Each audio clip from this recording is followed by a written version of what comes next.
Hello student, good morning. मैं Rahul sir 5G student classes से। आप हमारे चैनल पे नए हैं तो सब्सक्राइब करें, शेयर करें, लाइक करें। तो कल जो है हमने कल की क्लासेज में मॉडर्न हिस्ट्री में डलहौजी के बारे में बता रहे थे और कुछ छूट गई थी। आज उस वॉल्यूम 2 को हम आज मॉडर्न हिस्ट्री कंप्लीट करते हैं। तो देखते हैं, डलहौजी को भारत में रेलवे का जनक माना जाता है। डलहौजी को भारत में रेलवे का जनक माना जाता है। इसी के समय में भारत में पहली बार 16 अप्रैल 1853 ईस्वी में बम्बई से थाने के बीच 34 किलोमीटर प्रथम रेल चलाई गई। सन 1854 ईस्वी में नया पोस्ट ऑफिस एक्ट पारित हुआ और भारत में पहली बार डाक टिकट का प्रचलन प्रारंभ हुआ। इसने पृथक रूप से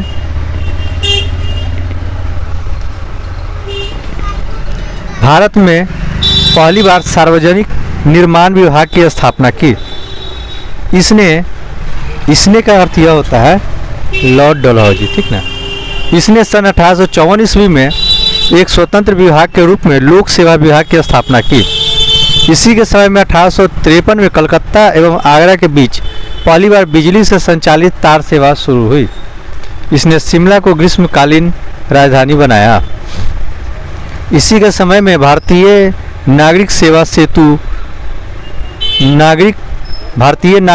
हेतु पहली बार प्रतियोगिता परीक्षा शुरू हुई। डलहौजी ने नर बलि प्रथा को रोकने का भी प्रयास किया। अब डलहौजी का समय खत्म हो गई। अब आते हैं लॉर्ड कैनिंग, 1856 से 1862 इनकी कार्यकाल था।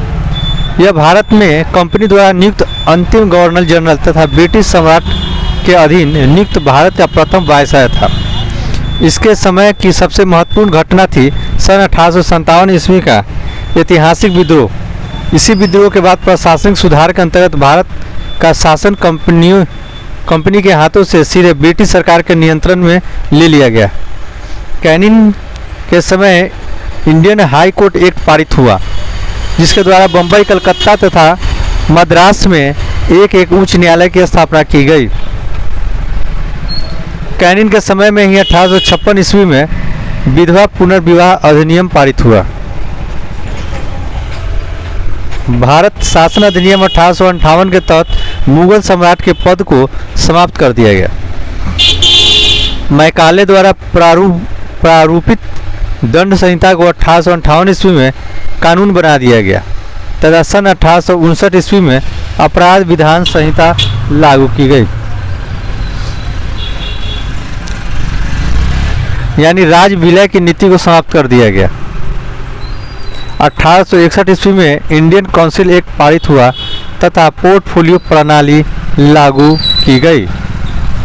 अब समय आती है लॉर्ड एलिंगन, 1862 से 1863, एक साल की। इसने वहाबी आंदोलन का दमन किया। 1863 ईस्वी में धर्मशाला, हिमाचल प्रदेश में इसकी मृत्यु हो गई। लॉर्ड लॉरेंस 1864 से 1869 ईस्वी। 1865 ईस्वी में भूटान ने ब्रिटिश साम्राज्य पर आक्रमण किया। अफगानिस्तान के संबंध में इसने हस्तक्षेप की नीति अपनाई, जिसे शानदार निष्क्रियता के नाम से जाना जाता है। इसी के समय में उड़ीसा में सन 1866 ईस्वी में तथा बुंदेलखंड एवं राजपूताना में 1868 से 1869 ईस्वी में भीषण अकाल पड़ा। इसने हेनरी कैंपबेल के नेतृत्व में एक अकाल आयोग का गठन किया। सन 1865 ईस्वी में इसके द्वारा भारत एवं यूरोप के बीच प्रथम समुद्री टेलीग्राफ सेवा शुरू की गई। लॉर्ड मेयो 1869 से 1872 ईस्वी। लॉर्ड मेयो ने अजमेर में 1872 ईस्वी में मेयो कॉलेज की स्थापना की। इसने सन 1872 ईस्वी में एक कृषि विभाग की स्थापना की। एक अफगान ने सन 1872 ईस्वी में चाकू मारकर इसकी हत्या कर दी। भारत में अंग्रेज के समय में प्रथम जनगणना 1872 में लॉर्ड मेयो के कार्यकाल में हुआ। लॉर्ड नॉर्थब्रुक 1872 से 1876। इसके समय में बंगाल में भयानक अकाल पड़ा। इसने बड़ौदा के मल्हार राव गायकवाड़ को भ्रष्टाचार के आरोप में पदच्युत पर मद्रास भेज दिया। लॉर्ड नॉर्थब्रुक ने यह घोषणा की, मेरा उद्देश्य करों को हटाना तथा अनावश्यक वैधानिक कार्रवाइयों को बंद करना है। पंजाब का प्रसिद्ध कुक्का आंदोलन इसी के समय में हुआ।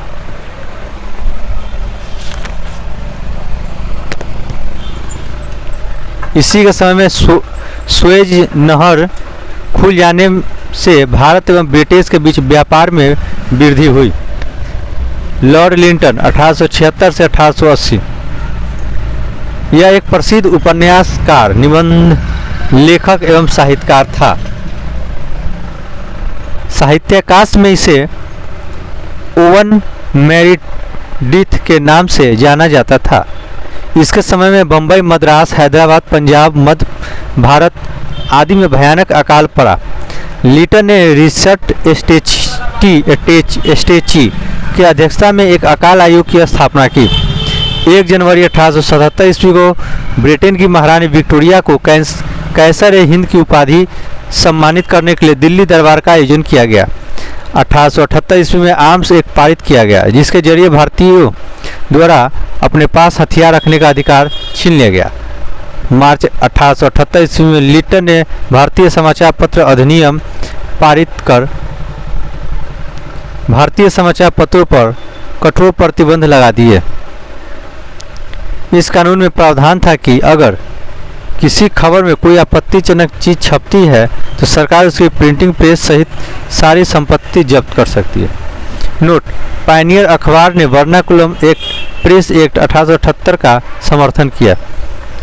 इसी के समय में सन 1878 ईस्वी को भारतीय सशस्त्र अधिनियम पारित हुआ, जिसके तहत सशस्त्र रखने एवं व्यापार करने के लिए लाइसेंस को अनिवार्य बना दिया गया। इसने सिविल सेवा परीक्षा में प्रवेश की अधिकतम आयु सीमा 21 वर्ष से घटाकर 19 वर्ष कर दी।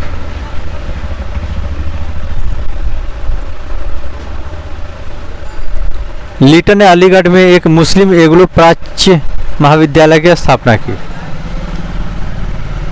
लॉर्ड रिपन 1880 से 1884 ईस्वी। रिपन ने सर्वप्रथम समाचार पत्रों की स्वतंत्रता को बहाल करते हुए सन 1882 ईस्वी में वर्नाकुलम प्रेस एक्ट को समाप्त कर दिया।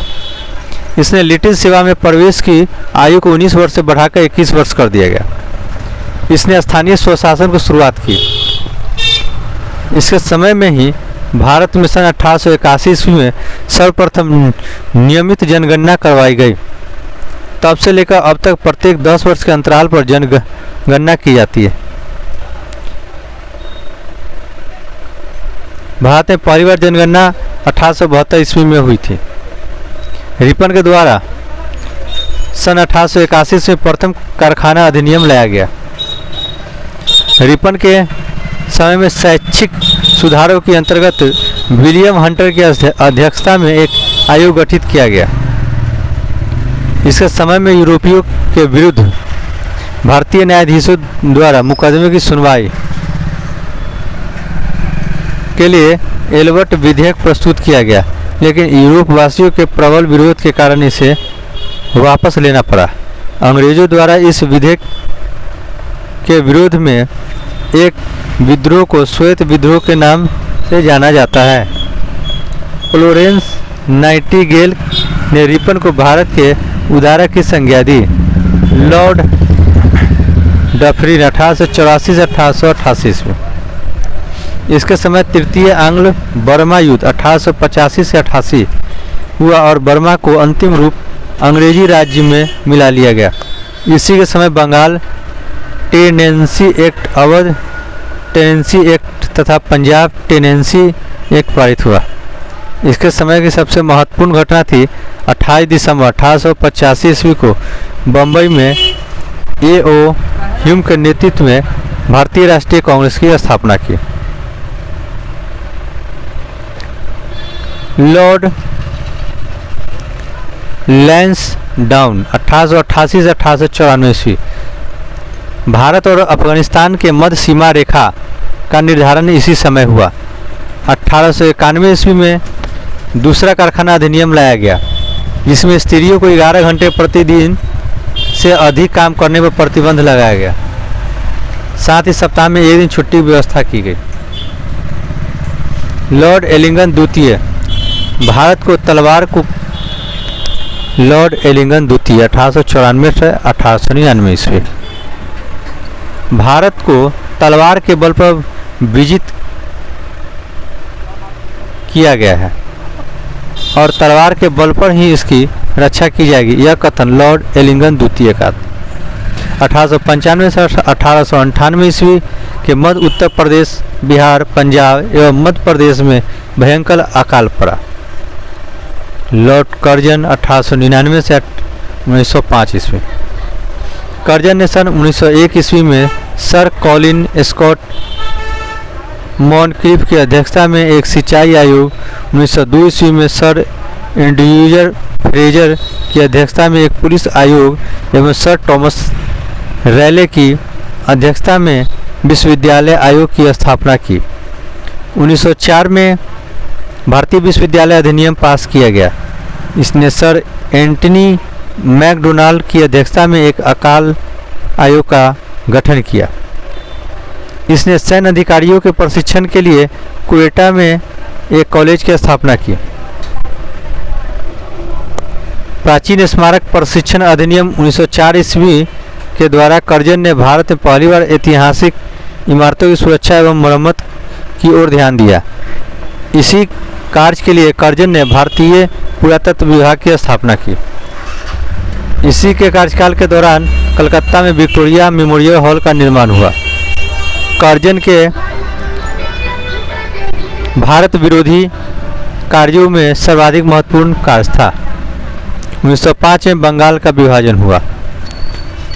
लॉर्ड मिंटो द्वितीय 1905 से 1910 इसके समय में आगा खां एवं सलीम उल्ला खां के द्वारा ढाका में 1906 ईस्वी में मुस्लिम लीग की स्थापना की गई।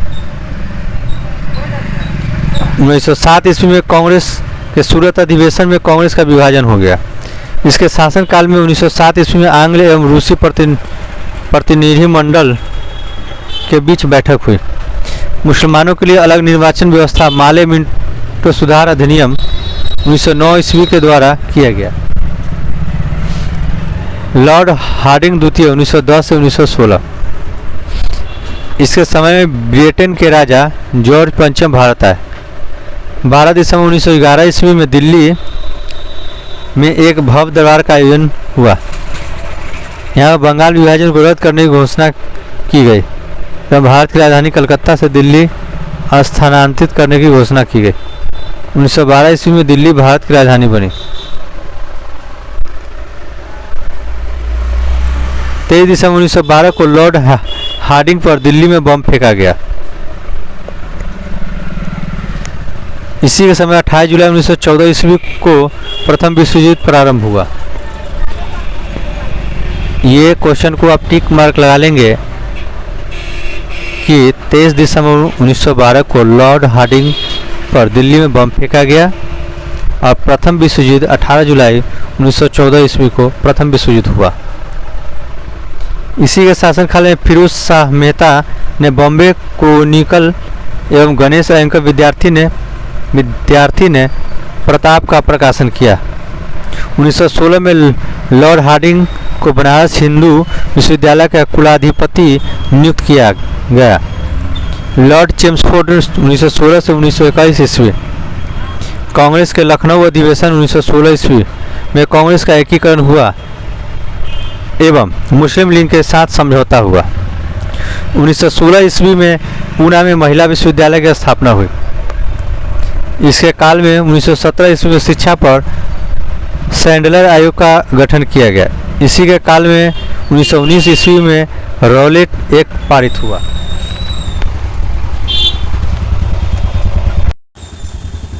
इसी के काल में 13 अप्रैल 1919 ईस्वी को जालियांवाला बाग हत्याकांड हुआ अमृतसर में।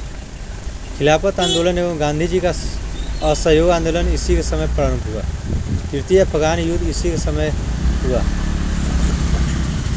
लॉर्ड रीडिंग 1921 से 1926 ईस्वी 5 फरवरी 1922 ईस्वी को भट्टी चौरी चौरा कांड के बाद महात्मा गांधी ने अपने असहयोग आंदोलन वापस ले लिया। 1923 ईस्वी में चित्तरंजन दास एवं मोतीलाल नेहरू ने इलाहाबाद में कांग्रेस के अंतर्गत स्वराज पार्टी की स्थापना की। 1923 के चुनाव में इस दल को मध्य प्रांत एवं बंगाल में पूर्ण बहुमत मिला। इसके काल में ही प्रिंस ऑफ वेल्स ने नवंबर 1921 ईस्वी में भारत की यात्रा की। इस दिन पूरे भारत में हड़ताल का आयोजन किया गया। 1921 ईस्वी में मोपला विद्रोह हुआ। 1922 ईस्वी में विश्व भारती विश्वविद्यालय ने कार्य करना प्रारंभ किया। 1921 ईस्वी में M.N. राय द्वारा भारतीय कम्युनिस्ट पार्टी का गठन किया गया। 1925 ईस्वी में प्रसिद्ध आर्य समाजी राष्ट्रवादी नेता स्वामी श्रद्धानंद की हत्या कर दी गई। लॉर्ड इरविन 1926 से 1931 ईस्वी। 3 फरवरी 1928 ईस्वी साइमन कमीशन बम्बई पहुंचा। लाला लाजपत राय की मृत्यु के बदले में भारतीय चरमपंथियों द्वारा दिल्ली में असेंबली हॉल 1929 ईस्वी में बम फेंका गया। इसी के समय में लाहौर जेल में जतिन दास ने 13 जुलाई 1929 को भूख हड़ताल शुरू की और भूख हड़ताल के 64वें दिन 13 सितंबर 1929 ईस्वी की इसकी मृत्यु हो गई।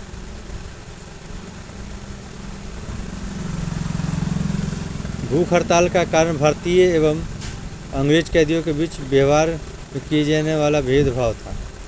1929 ईस्वी में कांग्रेस के लाहौर अधिवेशन में पूर्ण स्वराज का लक्ष्य निर्धारित किया गया।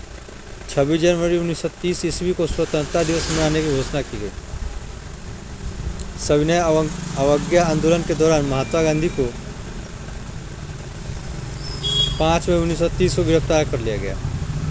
25 जनवरी 1931 ईस्वी को वायसराय इरविन बिना कोई शर्त के बिना उन्हें रिहा कर दिया गया। 22 नवंबर 1930 ईस्वी में लंदन के प्रथम गोलमेज सम्मेलन हुआ। इस सम्मेलन में कांग्रेस भाग नहीं लिया। 4 मार्च 1931 को गांधी इरविन समझौता पर हस्ताक्षर किया गया और साथ ही सविनय अवज्ञा आंदोलन को स्थगित किया गया।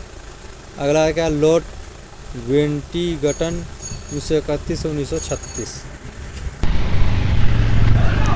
लॉर्ड वेंटिंगटन 1931 से 1936 ईस्वी।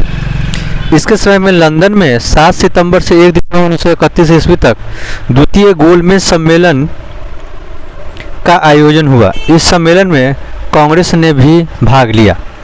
कांग्रेस का प्रतिनिधित्व महात्मा गांधी ने किया। दूसरे गोलमेज सम्मेलन की असफलता के बाद महात्मा गांधी ने 3 जनवरी 1932 ईस्वी को दोबारा सविनय अवज्ञा आंदोलन प्रारंभ किया। 16 अगस्त 1932 ईस्वी में रैमजे मैकडोनाल्ड ने विवादास्पद सांप्रदायिक पंचायत की घोषणा की।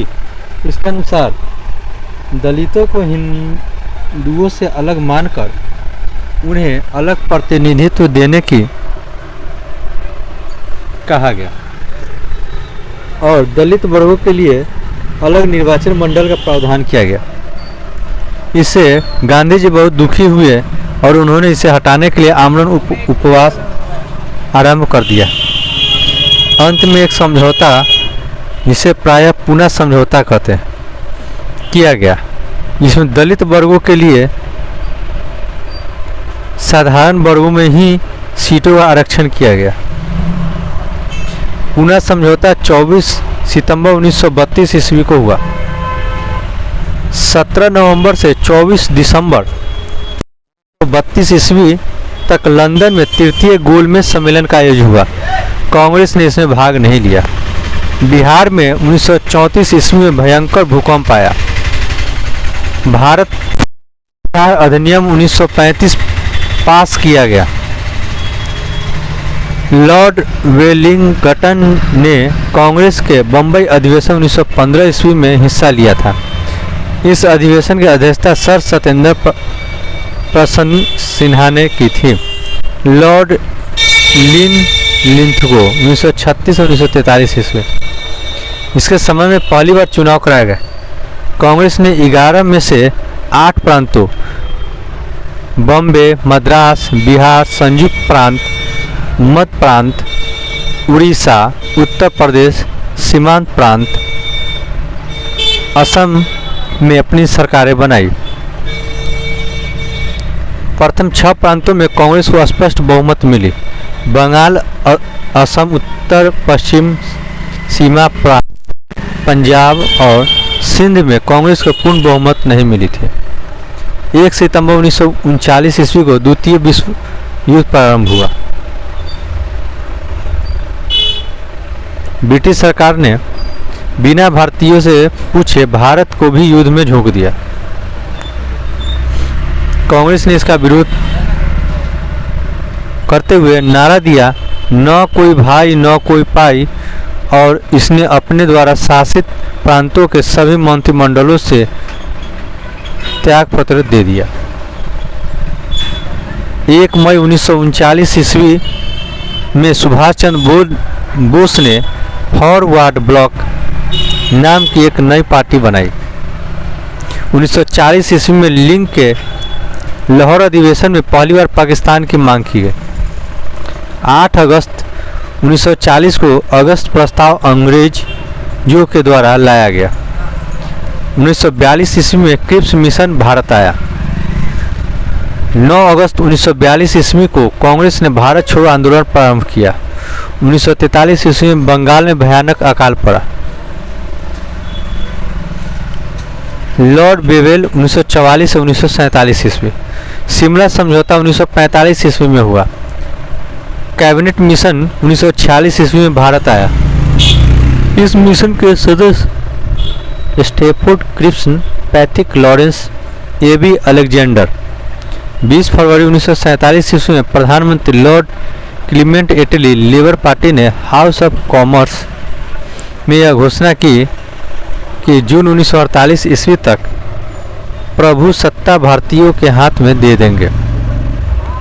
लॉर्ड माउंटबेटन मार्च 1947 से जून 1948 ईस्वी। सत्ता हस्तांतरण के लिए 24 मार्च 1947 को भारत का गवर्नर जनरल लॉर्ड माउंटबेटन को बनाया गया। 3 जून 1947 को माउंटबेटन योजना घोषित हुई। इसे भारत विभाजन शामिल था। 4 जुलाई 1947 ईस्वी को ब्रिटिश संसद में इटली द्वारा भारतीय स्वतंत्रता विधेयक प्रस्तुत किया गया, जिसे 18 जुलाई को स्वीकृति मिली। विधेयक के अनुसार भारत और पाकिस्तान 2 स्वतंत्र राष्ट्र की घोषणा की गई। 15 अगस्त 1947 को भारत स्वतंत्र हुआ। स्वतंत्र भारत का प्रथम गवर्नर जनरल लॉर्ड माउंटबेटन थे। नोट: स्वतंत्र भारत के प्रथम एवं अंतिम भारतीय गवर्नर जनरल जनरल चक्रवर्ती राजगोपालाचारी हुए।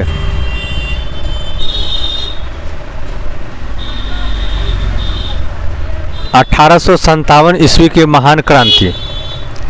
29 मार्च 1857 ईस्वी को मंगल पांडे नामक एक सैनिक ने बैरकपुर में गाय की चर्बी मिले कारतूसों को मुंह से काटने से स्पष्ट मना कर दिया था।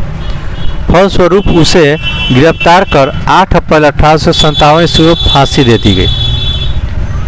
10 मई 1857 ईस्वी के दिन मेरठ की पैदल टुकड़ी 20 NI से 1857 ईस्वी तक की क्रांति की शुरुआत हुई।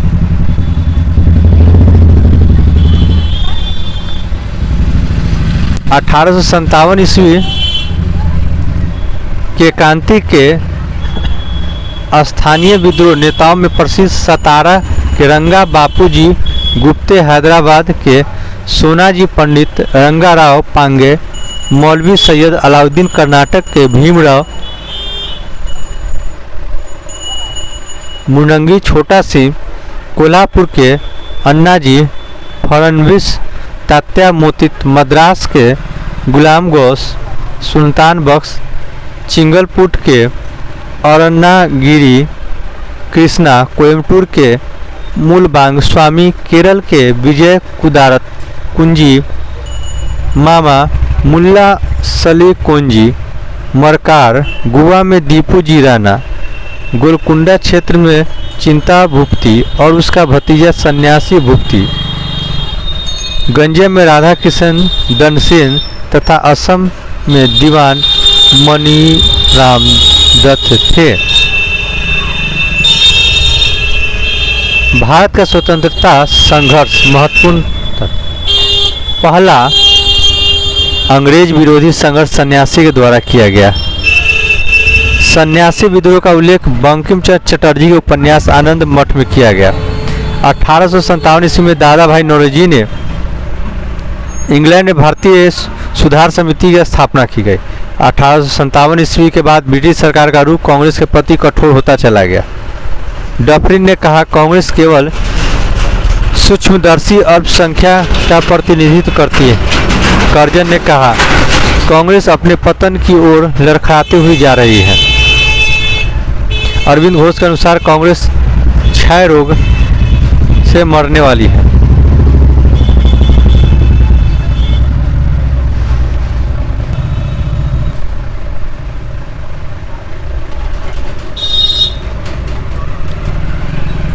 बंकिम चंद्र चटर्जी ने कहा, कांग्रेस के लोग पदों के भूखे राजनीतिज्ञ हैं। नौरोजी दत्त एवं वाचा ने घन निकास के सिद्धांत का प्रतिपादन किया। ब्रिटिश हाउस ऑफ कॉमन्स का चुनाव लड़ने वाले सर्वप्रथम भारतीय दादा भाई नौरोजी थे। इन्होंने लिबरल पार्टी के उम्मीदवार के रूप में फिंसवरी से 1892 ईस्वी में चुनाव जीता था।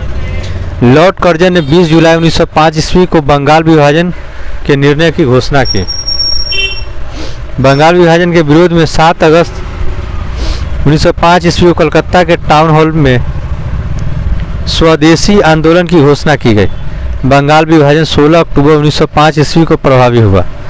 इस दिन पूरे बंगाल में शोक दिवस मनाया गया। स्वदेशी आंदोलन में वंदे मातरम विभाजन नहीं चाहिए एवं बंगाल एक है आदि नारे लगाए गए।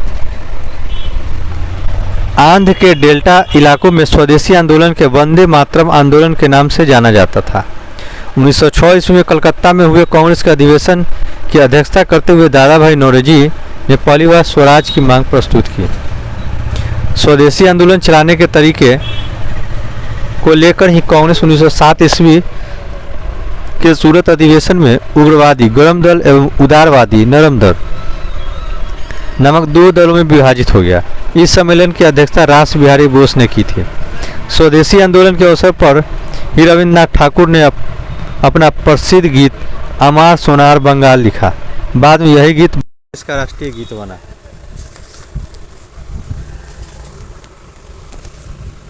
बाल गंगाधर तिलक पहले कांग्रेसी नेता थे।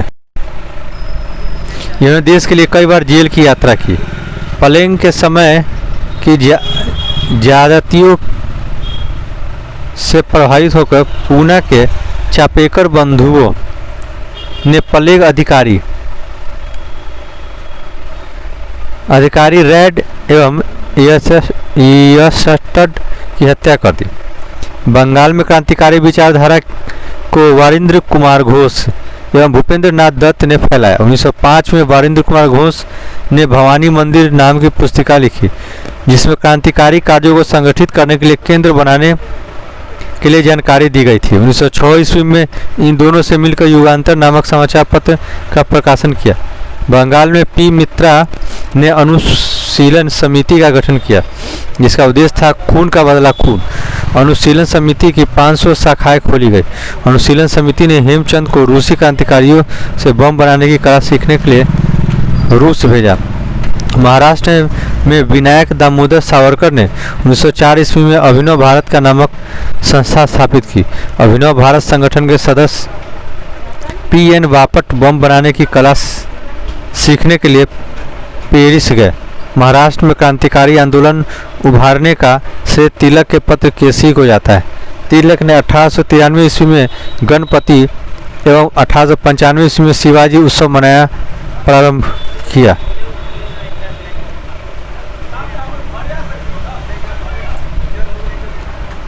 वैलेंटाइन सिरोल ने बाल गंगाधर तिलक को भारतीय असंतोष का जनक कहा था। महाराष्ट्र से महत्वपूर्ण क्रांतिकारी पत्र काल का संपादन प्राणजपे ने किया। प्रफुल्ल चौकी और खुदीराम बोस ने 30 अप्रैल 1908 ईस्वी को मुजफ्फरपुर के जॉर्ज किंग्सफोर्ड की हत्या का प्रयत्न किया। गलती से बम केनेडी की गाड़ी पर गिर गया, जिससे 2 महिलाओं की मृत्यु हो गई। चाकी ने आत्महत्या कर ली और खुदीराम बोस को 15 वर्ष की अवस्था में 11 अगस्त 1908 को फांसी दे दी गई। 1905 ईस्वी में लंदन में श्यामजी कृष्ण वर्मा ने इंडियन होम रूल सोसाइटी की स्थापना की। 30 दिसंबर 1906 को ढाका के नवाब सलीमुल्लाह खां के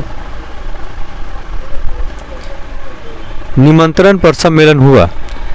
नवाब वकारुल मुल्क इसके अध्यक्ष थे। इसी सम्मेलन में अखिल भारतीय मुस्लिम लीग की उदय हुआ। लीग के संविधान 1907 में कराची में बना और इस संविधान के अनुसार प्रथा अधिवेशन 1908 में अमृतसर में हुआ, जहां आगा खां को इसका अध्यक्ष बना दिया गया। मुस्लिम लीग ने बंगाल विभाजन का समर्थन किया। 1 जुलाई 1909 ईस्वी को मदन लाल ढीगरा ने विलियम कर्जन वाइली को गोली मारकर हत्या कर दी। 16 अगस्त 1909 को मदन लाल ढीगरा को मृत्यु दिया गया। 21 दिसंबर 1909 ईस्वी को अनंत कानहरे ने जैक्सन को गोली मार दी। वायसराय लॉर्ड हार्डिंग ने 1911 ईस्वी में दिल्ली में भव्य दरबार का आयोजन इंग्लैंड के सम्राट जॉर्ज पंचम एवं मेरी के स्वागत में किया गया। इस दरबार में निम्न घोषणाएं हुई। बंगाल विभाजन को रद्द किया गया। बंगाली भाषाई क्षेत्रों को मिलाकर अलग एक प्रांत बनाया गया। बिहार एक अलग राज्य बना, जिसमें उड़ीसा भी शामिल था। राजधानी को अलग कलकत्ता से दिल्ली में स्थानांतरित करने की घोषणा 1912 ईस्वी में दिल्ली भारत की राजधानी बनी। कोमागातामारू जापानी जहाज को बाबा गुरुदत्त सिंह ने किराए पर लिया था। यह जलयान 1351 यात्रियों के साथ 16 सितंबर 1914 को हुगली पहुंचा। बजबज नामक बंदरगाह पर जहाज पहुंचने पर तलाशी हुई और संघर्ष हुआ।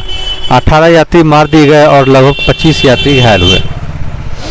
23 दिसंबर 1912 को रास बिहारी घोष ने दिल्ली में वायसराय लॉर्ड हार्डिंग पर बम फेंका। इसके फलस्वरूप 13 व्यक्ति गिरफ्तार किए गए। इसमें प्रमुख थे मास्टर अमीन चंद्र, दीनानाथ, अवध बिहारी लाल, बाल मुकुंद, बसंत कुमार विश्वास, हनुमंत सहाय एवं बलराज। दीनानाथ दबाव में आकर सरकारी गवाह बन गए और मास्टर अमीन चंद्र, अवध बिहारी लाल, बाल मुकुंद एवं बसंत कुमार विश्वास को फांसी दे दी गई। 1 नवंबर 1913 ईस्वी में अनेक भारतीयों ने लाला लाजपत राय के नेतृत्व में सैन फ्रांसिस्को में गदर पार्टी की स्थापना की। सोहन सिंह भाखना इसके प्रथम अध्यक्ष, लाला हरदयाल इसके प्रथम मंत्री एवं काशीराम कोषाध्यक्ष चुने गए थे। 1915 ईस्वी में अंग्रेज सरकार ने कैसर-ए-हिंद की उपाधि में महात्मा गांधी को सम्मिलित किया गया। कांग्रेस के लखनऊ अधिवेशन 1916 ईस्वी में कांग्रेस के दोनों दलों में एकता हो गई, नरम दल और गरम दल। इसी अधिवेशन में मुस्लिम लीग ने भी कांग्रेस से मिलकर एक संयुक्त समिति की स्थापना की। बाल गंगाधर तिलक ने स्वशासन प्राप्ति हेतु मार्च 1916 ईस्वी को पूना में होम रूल स्थापना की। एनी बेसेंट ने सितंबर 1916 में मद्रास में होम रूल लीग की स्थापना की। जॉर्ज अरुंडेल को लीग की सचिव बनाया। गांधी जी ने प्रथम विश्व युद्ध के समय लोगों को सेना में भर्ती होने के लिए प्रोत्साहित किया, इसलिए लोगों ने उसे भर्ती कराने वाला सार्जेंट कहने लगा। 1916 ईस्वी में गांधी जी ने अहमदाबाद के करीब साबरमती आश्रम की स्थापना की। बिहार के किसान नेता राजकुमार ने गांधी जी को चंपारण आने के प्रेरित किया गया। गांधी जी ने सत्याग्रह का सर्वप्रथम प्रयोग दक्षिण अफ्रीका में किया। भारत में सत्याग्रह का पहला प्रयोग 1917 ईस्वी में चंपारण में किया गया। चंपारण विद्रोह के कारण अंग्रेजों के 3 कठिया प्रथा में समाप्त करना पड़ा।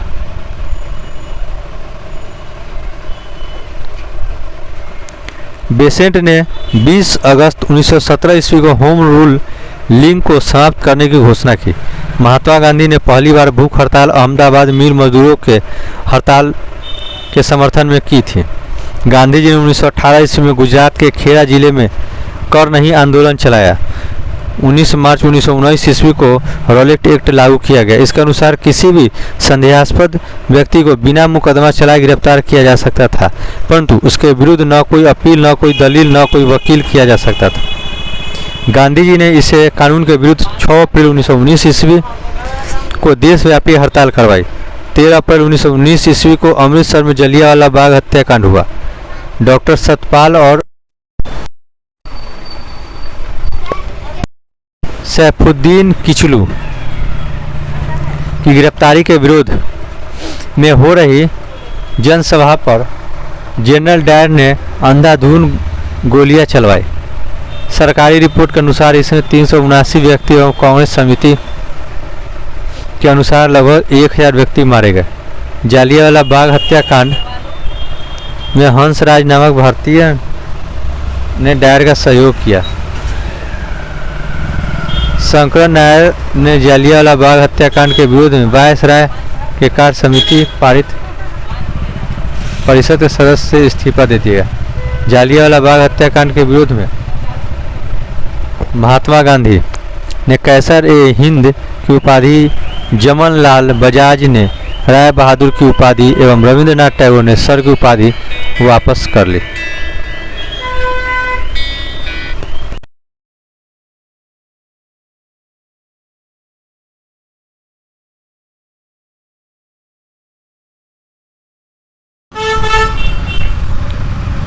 जलियांवाला बाग हत्याकांड की जांच के लिए सरकार ने 19 अक्टूबर 1919 ईस्वी में लाई हंटर की अध्यक्षता में एक कमेटी का गठन किया गया। इसे 5 अंग्रेज एवं 3 भारतीय सर चिमनलाल, शीतलवाड़, साहबजादा सुल्तान अहमद एवं जगत नारायण सदस्य थे। कांग्रेस ने जलियांवाला बाग हत्याकांड की जांच के लिए मदन मोहन मालवीय के नेतृत्व में एक आयोग नियुक्त किया। इसके अंश सदस्यों में मोतीलाल नेहरू और गांधी जी थे। जलियांवाला बाग कभी जल्ली नामक व्यक्ति की संपत्ति थी। खिलाफत आंदोलन भारतीय मुसलमान का मित्र राष्ट्र के विरोध, विशेषकर ब्रिटेन के खिलाफ टर्की के खलीफा के समर्थन में आंदोलन था। 19 अक्टूबर 1919 ईस्वी में समूचे देश में खिलाफत दिवस मनाया गया। 23 नवंबर 1919 ईस्वी को हिंदू और मुसलमानों को एक संयुक्त कॉन्फ्रेंस हुई, जिसकी अध्यक्षता महात्मा गांधी ने की। रॉलेट एक्ट, जलियांवाला बाग हत्याकांड और खिलाफत आंदोलन के उत्तर में गांधी जी ने 1 अगस्त 1920 ईस्वी को असहयोग आंदोलन प्रारंभ किया। असहयोग आंदोलन की पुष्टि भारतीय राष्ट्रीय कांग्रेस ने दिसंबर 1920 ईस्वी के नागपुर अधिवेशन में की। मोहम्मद अली को सर्वप्रथम असहयोग आंदोलन में गिरफ्तार किया गया। मोहम्मद अली जिन्ना, एनी बेसेंट तथा बिपिन चंद्र पाल कांग्रेस के असहयोग आंदोलन से सहमत नहीं थे, अतः उन्हें कांग्रेस छोड़ दी। 5 फरवरी 1922 ईस्वी को गोरखपुर जिले की चौड़ी चौरा नामक स्थान पर असहयोग आंदोलनकारियों ने क्रोध में आकर थाने में आग लगा दी, जिससे एक थानेदार एवं 21 सिपाहियों की मृत्यु हो गई। इस घटना से दुखित होकर गांधी जी ने 21 फरवरी 1922 ईस्वी को असहयोग आंदोलन स्थगित कर दिया। 13 मार्च 1922 ईस्वी को गांधी जी को गिरफ्तार कर 6 वर्ष की कड़ी कारावास की सजा सुनाई गई। स्वास्थ्य संबंधी कारणों से गांधी जी को 5 फरवरी 1924 ईस्वी को रिहा कर दिया गया। 1922 ईस्वी के मेवाड़ भीड़ आंदोलन का नेता मोतीलाल तेजावत था। 1923 ईस्वी में इलाहाबाद में चित्तरंजन दास या मोतीलाल नेहरू ने कांग्रेस के अंतर्गत स्वराज पार्टी की स्थापना की। महात्मा गांधी एक बार कांग्रेस के बेलगांव अधिवेशन 1924 में इसके अध्यक्ष चुने गए। सचिंद्र सान्याल ने 1924 ईस्वी में हिंदुस्तान रिपब्लिक एसोसिएशन की स्थापना की। भगत सिंह ने 1928 ईस्वी में दिल्ली स्थित फिरोजिया शाह कोटला में हिंदुस्तान सोशलिस्ट रिपब्लिक एसोसिएशन की स्थापना की। 9 अगस्त 1925 ईस्वी को जब रेलगाड़ी से सरकारी खजाना सहारनपुर से लखनऊ की ओर जा रहा था तो इसे काकोरी नामक स्टेशन पर लूट लिया गया। इसे ही काकोरी कांड कहा गया। सरकारी खजाना लूटने का विचार राम प्रसाद बिस्मिल्ला खां का था। इसमें राम प्रसाद बिस्मिल, राजेंद्र लाहिरी, रोशन सिंह एवं असफाक खां को दिसंबर 1927 ईस्वी में फांसी दे दी गई एवं सचिन चंद्र सान्याल को आजीवन कारावास की सजा मिली। मनमथ नाथ गुप्त को 14 वर्ष की कैद हुई।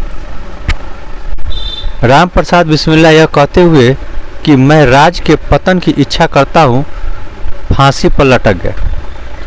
संभवतः अशफाकुल्लाह खां पहले भारतीय क्रांतिकारी मुसलमान थे जो देश की स्वतंत्रता के लिए फांसी के तख्ते पर लटके थे। स्त्रियों ने स्वयं अपने अधिकारों के लिए आंदोलन करने के उद्देश्य से 1926 में अखिल भारतीय महिला संघ स्थापित किया। साइमन कमीशन 3 फरवरी 1928 ईस्वी को भारत आया। इसे व्हाइट मैन कमीशन भी कहते हैं। 30 अक्टूबर 1928 ईस्वी को लाहौर में साइमन आयोग के विरुद्ध प्रदर्शन करते समय पुलिस की लाठी से लाला लाजपत राय घायल हो गए और बाद में उनकी मृत्यु हो गई। साइमन कमीशन का बहिष्कार न करने वाले 2 दल थे, जस्टिस पार्टी एवं पंजाब यूनियनिस्ट पार्टी। भगत सिंह के नेतृत्व में पंजाब के क्रांतिकारियों ने 17 दिसंबर 1928 ईस्वी को लाहौर के तत्कालीन सहायक पुलिस कप्तान सॉन्स को गोली मार दी। पब्लिक सेफ्टी बिल पास होने के विरोध में 8 अप्रैल 1929 ईस्वी को बटुकेश्वर दत्त एवं भगत सिंह ने दिल्ली में सेंट्रल लेजिस्लेटिव असेंबली में खाली बेंच पर बम फेंका। क्रांतिकारियों ने अपने पर्चे में कहा था कि उनका मकसद किसी की जान लेना नहीं बल्कि बहरों को सुनना है। कांग्रेस के 1929 ईस्वी के लाहौर अधिवेशन में पूर्ण स्वराज का अपना लक्ष्य घोषित किया गया था। इस अधिवेशन की अध्यक्षता जवाहरलाल नेहरू कर रहे थे। 31 दिसंबर 1929 ईस्वी को रात के 12 बजे जवाहरलाल नेहरू ने रावी नदी के तट पर 9 गृहित तिरंगे झंडे को फहराया। इसी अधिवेशन से 26 जनवरी 1930 ईस्वी को प्रथम स्वाधीनता दिवस के रूप में मनाने का निश्चय किया। इसी के साथ प्रत्येक वर्ष 26 जनवरी को स्वतंत्रता दिवस के रूप में मनाए जाने की परंपरा शुरू हुई थी। 12 मार्च 1930 ईस्वी को गांधी जी ने अपने 79 समर्थकों के साथ साबरमती स्थित अपने आश्रम में लगभग 322 किलोमीटर दूर दांडी के लिए प्रस्थान किया। लगभग 24 दिनों बाद 6 अप्रैल 1930 ईस्वी को दांडी पहुंचकर गांधी जी ने नमक कानून तोड़ा और सविनय अवज्ञा आंदोलन की शुरुआत की। सुभाष चंद्र बोस ने गांधी जी के नमक सत्याग्रह की तुलना नेपोलियन के एल्बा से प्रेरित यात्रा से की। 4 मार्च 1931 ईस्वी को गांधी इरविन पैक्ट हुआ। इसके बाद गांधी जी ने सविनय अवज्ञा आंदोलन स्थगित कर दी। गांधी इरविन समझौता को दिल्ली समझौता के नाम से भी जाना जाता था। दूसरा गोलमेज सम्मेलन 4 सितंबर 1931 को हुआ। महात्मा गांधी ने कांग्रेस के प्रतिनिधि के रूप में इसे भाग लिया, परंतु यह सम्मेलन सांप्रदायिक प्रतिनिधित्व के कारण असफल रहा।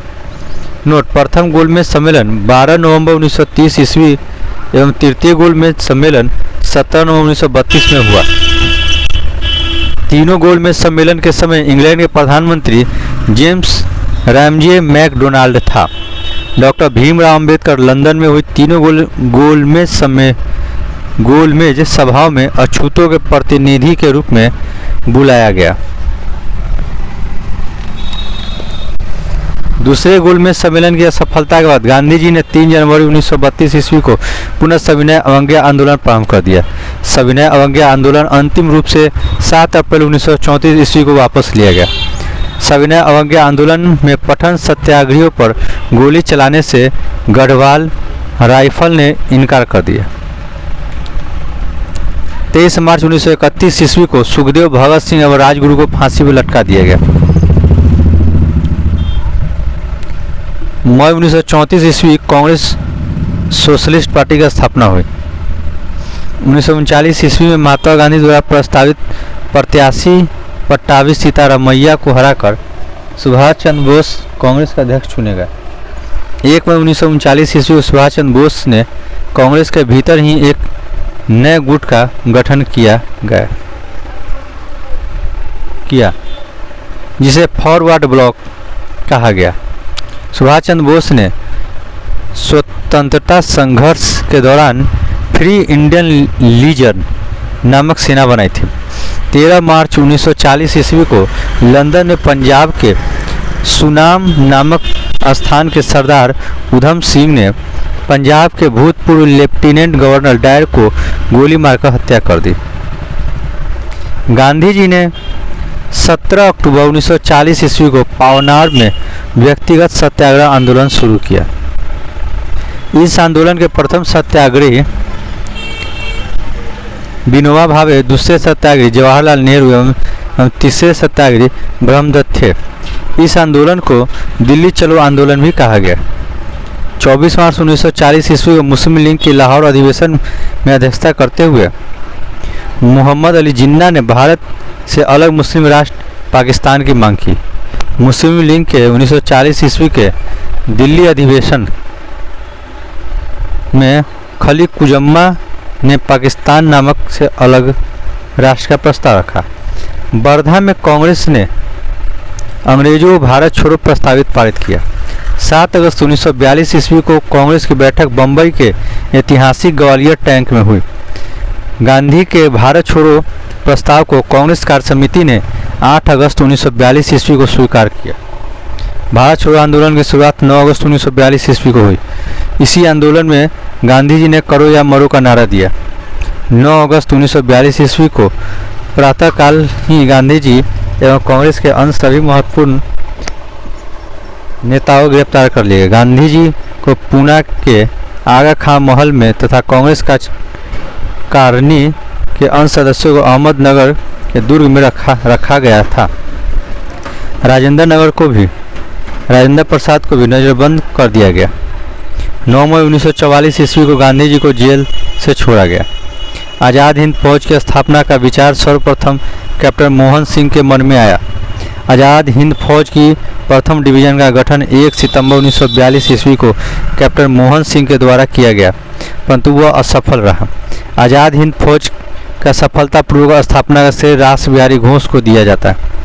अक्टूबर 1943 ईस्वी में सुभाष चंद्र बोस को आज़ाद हिंद फौज का सर्वोच्च सेनापति बनाया गया।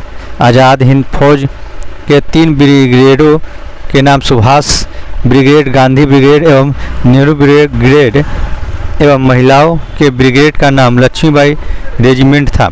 आज़ाद हिंद फौज का झंडा कांग्रेस के तिरंगे झंडे की भांति था, जिस पर दहाड़ते हुए शेर का चिन्ह था। 8 नवंबर 1943 ईस्वी को जापान ने अंडमान और निकोबार द्वीप सुभाष चंद्र बोस को सौंप दिए। नेताजी ने इनका नाम क्रमशः शहीद द्वीप और स्वराज द्वीप रखा।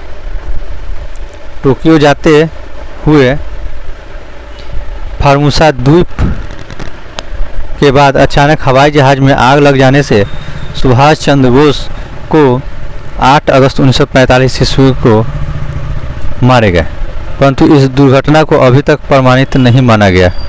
नोट: सुभाष चंद्र बोस का जन्म 23 जनवरी 1857 ईस्वी को कटक उड़ीसा में हुआ था। आज़ाद हिंद फौज के गिरफ्तार अधिकारी पीके सहगल, कर्नल गुरुदयाल ढीलन एवं मेजर शाहनवाज खां पर राजद्रोह का आरोप लगाकर दिल्ली के लाल किले पर नवंबर 1945 ईस्वी में मुकदमा चला गया। वायसराय ने इसकी सजा माफ कर दी। आज़ाद हिंद फौज के अभियुक्तों की तरफ से तेज बहादुर स्प्रू, जवाहरलाल नेहरू, भोला भाई देसाई एवं के.एन. काटजू ने पैरवी की। कराची में 20 फरवरी 1946 ईस्वी वायुसेना के कुछ सैनिकों ने ब्रिटिश सरकार के विरुद्ध हड़ताल कर दी।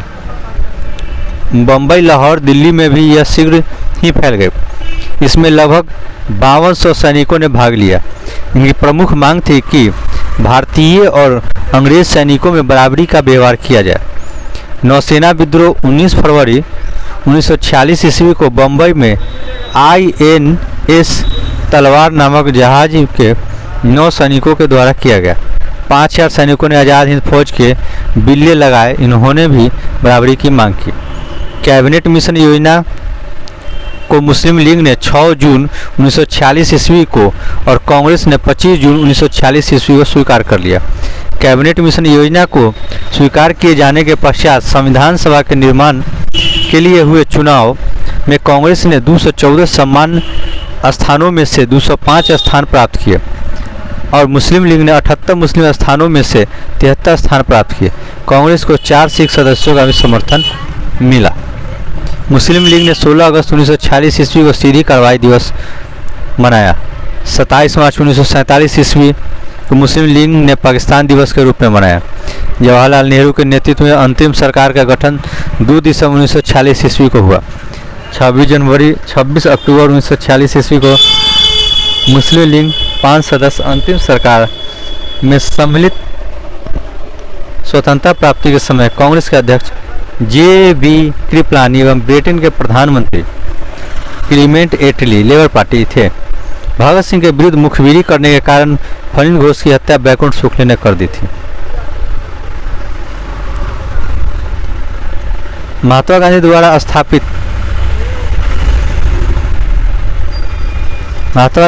स्थापित हरिजन सेवक संघ के संस्थापक अध्यक्ष घनश्याम दास बिरला थे। गांधी जी ने कांग्रेस की सदस्यता से 2 बार त्यागपत्र दिया, 1925 में और 1930 ईस्वी में। बांटो और छोड़ो का नारा लीग ने दिसंबर 1943 ईस्वी के कराची अधिवेशन में दिया। कांग्रेस का प्रथम ब्रिटिश अध्यक्ष जॉर्ज यूल थे। मैं देश का बालू से ही कांग्रेस से बड़ा आंदोलन खड़ा कर दूंगा, महात्मा गांधी ने कहा। डंडा फौज का गठन पंजाब में चमन दीव ने किया। दीनबंधु मित्र का नाटक नील दर्पण में नील की खेती करने वाले पर हुए अत्याचार का उल्लेख है। राष्ट्रवादी अहरार आंदोलन मजहर उल हक ने प्रारंभ किया। आत्मसम्मान आंदोलन की शुरुआत रामस्वामी नायकर ने की। निरंकारी आंदोलन की शुरुआत दयाल दास ने की। ब्रह्म समाज की प्रतिज्ञा पत्र देवेंद्र नाथ ठाकुर ने तैयार किया। देव समाज के संस्थापक शिव नारायण अग्निहोत्री ने थे। तरुण स्त्री सभा की स्थापना कलकत्ता में की गई। भारतीयों के लिए यह नारा आर्य समाज ने दिया। अखिल भारतीय किसान सभा की स्थापना लखनऊ में हुई। स्वामी विवेकानंद ने 1893 ईस्वी में शिकागो में विश्व धर्म सम्मेलन में संबोधित किया। दिल्ली षड्यंत्र केस में दीनानाथ के द्वारा मुखबिरी की गई। अलीपुर केस में सरकारी गवाह नरेंद्र गोसाई बन गया था। सबसे कम उम्र में फांसी की सजा पाने वाला क्रांतिकारी खुदीराम बोस था। इनकलाब जिंदाबाद का नारा भगत सिंह ने दिया था। शहीद आजम के नाम से भगत सिंह को जाना जाता है। भगत सिंह को फांसी की सजा सुनाने वाला न्यायाधीश GC हिटलर था। सबके लिए एक जाति, एक धर्म, एक ईश्वर का नारा श्री नारायण गुरु ने दिया था। स्वर्ण हिंदुओं की फांसीवादी कांग्रेस कहकर कांग्रेस का निरूपण मोहम्मद अली जिन्ना ने किया। मैं एक क्रांतिकारी के रूप में कार्य करता हूँ, यह कथन है जवाहरलाल नेहरू का। महात्मा गांधी को रविंद्रनाथ टैगोर ने सर्वप्रथम महात्मा कहा। महात्मा गांधी को सर्वप्रथम राष्ट्रपिता कहकर संबोधित सुभाष चंद्र बोस ने किया। वल्लभ भाई पटेल को सरदार की उपाधि बारदोली सत्याग्रह की सफलता के बाद वहीं की महिलाओं की ओर से गांधी जी को प्रदान की। सुभाष चंद्र बोस को सर्वप्रथम नेताजी एडोल्फ हिटलर ने कहा था। गोखले के आध्यात्मिक एवं राजनीतिक गुरु एमजी रोनाल्डे थी। महात्मा गांधी राजनीतिक गुरु गोपाल कृष्ण गोखले थे। सुभाष चंद्र बोस के राजनीतिक गुरु देशबंधु चित्तरंजन दास थे। भारत का बिस्मार्क सरदार वल्लभ भाई पटेल को कहा जाता है। शुद्धि आंदोलन के प्रवर्तक स्वामी दयानंद सरस्वती थे। 19वीं शताब्दी के भारतीय पुनर्जागरण का पिता राजा राम मोहन राय को कहा जाता है। अखिल भारतीय हरिजन संघ की स्थापना महात्मा गांधी ने की थी। चर्चिल ने महात्मा गांधी को अर्धनग्न फकीर कहा था। राष्ट्रीय युवा दिवस स्वामी विवेकानंद से संबंधित है। यंग बंगाल आंदोलन का प्रवर्तक विलियम डेरिजियो था। कांग्रेस ने मौलाना अबुल कलाम आज़ाद की अध्यक्षता में भारत छोड़ो प्रस्ताव को पारित किया। भारत के पितामह दादा भाई नौरोजी को कहा जाता है। गोपाल हरि देशमुख को लोक हितवादी के नाम से भी जाना जाता है। बिना ताज का बादशाह सुरेंद्र नाथ बनर्जी को कहा जाता है। A O Hume hermit of Shimla कहा जाता है। ए ओ ह्यूम 1885 से 1907 ईस्वी तक कांग्रेस के महामंत्री रहे। कांग्रेस के प्रथम मुस्लिम अध्यक्ष बदरुद्दीन तैयब जी थे। रॉलेट एक्ट को बिना अपील, बिना वकील तथा बिना दलील का कानून कहा गया। मोहम्मद अली एवं शौकत अली 1919 में खिलाफत आंदोलन की शुरुआत की। तीनों गोलमेज सम्मेलन में भाग लेने वाले भारतीय नेता थे डॉक्टर भीमराव अम्बेडकर। 22 दिसंबर 1939 ईस्वी को कांग्रेस मंत्रिमंडल ने सामूहिक रूप से त्याग पत्र दिया। इस मुस्लिम लीग ने मुक्ति दिवस के रूप में मनाया। पाकिस्तान शब्द का जन्मदाता चौधरी रहमत अली थे। गांधी जी ने किस प्रस्ताव पर कहा, यह आगे की तारीख का चेक है जिसका नष्ट होने वाला है। Indian parents for Indian league की स्थापना जवाहरलाल नेहरू और सुभाष चंद्र बोस ने की थी। इंडियन इंडिपेंडेंट लीग की स्थापना रास बिहारी बोस ने की थी। राष्ट्रीय स्वतंत्रता आंदोलन के दौरान कुख्यात सेलुलर जेल अंडमान में स्थित है। आज महिला सभा की स्थापना पंडित रमाबाई ने की थी। इसी के साथ आपका मॉडर्न हिस्ट्री समाप्त होता है और हमारी क्लास करने के लिए आप लोग हमारे चैनल पे बने रहे। लाइक करें, सब्सक्राइब करें, शेयर करें अपने मित्रों के पास। और 5G student by Rahul sir new application को डाउनलोड करें और ऑनलाइन क्लासेज के लिए सब्सक्राइबर ले सकते हैं। धन्यवाद।